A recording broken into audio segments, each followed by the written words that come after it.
Hey guys, this first week has been really good. So I took quite a big break before starting this week, so I'm not surprised that I've made decent progress within a week, but you know, I'll take it. I'll take any progress, right? So one of my goals is to get under 80 kilograms by the end of the 4 week period. At the start of the week, so Monday morning, I weighed 85 kilograms, and on Sunday I was 82.8, so that's awesome. 2.2 kilos down. That may sound like a bit of a dramatic weight loss to some of you. I wouldn't worry about it. I ate quite a lot on the Sunday night before, so I dropped from 85 to 83.8 overnight. So you can just look at it from 83.8 down to 82.8, and that's a much more reasonable weight loss for a week. Either way, it puts me nicely on track to get under 80 by the end of those 4 weeks. With my training, the two things that I'm really happy about, pretty much the same thing, but two different exercises, are obviously my handstand push-up and my stool to press negatives.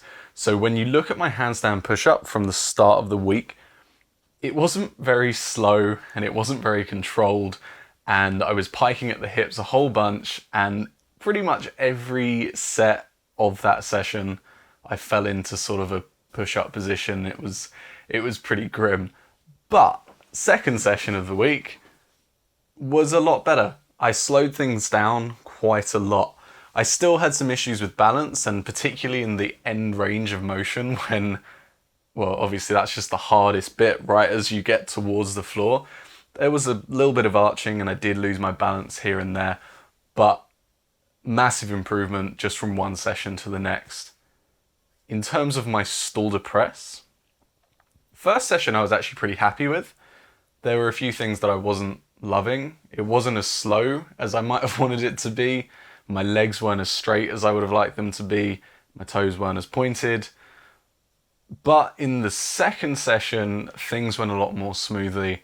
I came down with way more control. I did a better job of keeping my legs straight, and also I landed in that straddle L position and actually held that straddle L for, well, not for ages. It was only a quick pause at the end, but in the first session I didn't do that at all, so I'm happy that I'm able to pause in the bottom position there. I also got a little bit cocky and went for the second rep, but I came down way too fast, so I think realistically that was maybe pushing a little bit further than I was actually capable of. But that's it. That's the first week's training. I know this is only a really little update. I'll be posting these every single Wednesday, so next week you'll get a full week's training. Obviously I made the first video the other day which went through the first session, so you'll get a full week's worth next Wednesday, and obviously 2 more videos a week. And if you want to see my training every single day, check me out on Instagram at chrisl97. And that's it. Thanks very much for watching, guys. I'll see you soon.